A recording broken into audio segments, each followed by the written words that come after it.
Pictured behind me is the artwork for Poetic Descent's new single, Martyrs Reimagined. The man in this image was Bishop John Hooper, who was burned at the stake in England on February 9th, 1555. John Hooper was an Anglican bishop in the 1500s. He was also a leader in the English Protestant Reformation, which made him an enemy of the Catholic Queen Mary Tudor, who is also known as Bloody Mary.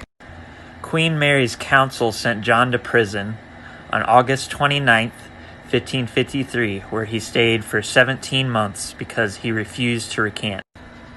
On February 4th, 1555, Hooper was sentenced to death by flame for saying that priests should be allowed to be married and refusing to accept transubstantiation, the miraculous change by which, according to Roman Catholic and Eastern Orthodox dogma, the Eucharistic elements at their consecration become the literal body and blood of Christ, while keeping only the appearances of bread and wine as sound doctrine. On the day of his execution, after being bound to a stake, John began to pray, "Lord, I am hell, but thou art heaven.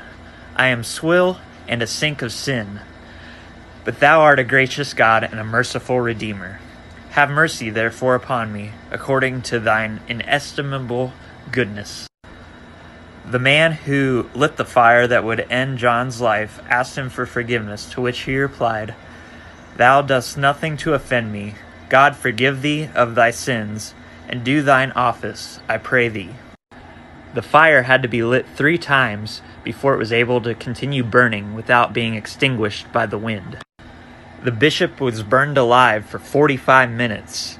Before his mouth turned black and his tongue became too swollen to move, he uttered the words, "Lord Jesus, have mercy on me. Lord Jesus, have mercy on me. Lord Jesus, receive my spirit." He then proceeded to beat his arm against his chest until it fell off, and then did so with his other arm until it also fell off. I chose to use this drawing found in John Fox's Book of Martyrs as the cover art for Poetic Descent's new single, Martyrs Reimagined, because it illustrates the lyrics so well. Martyrs was written in honor of those men like John Hooper and women who were willing to preach the gospel of Christ, no matter what the cost, even to the point of death. I hope you'll take the time to listen to our new song and to learn more about these men and women of the Christian faith today.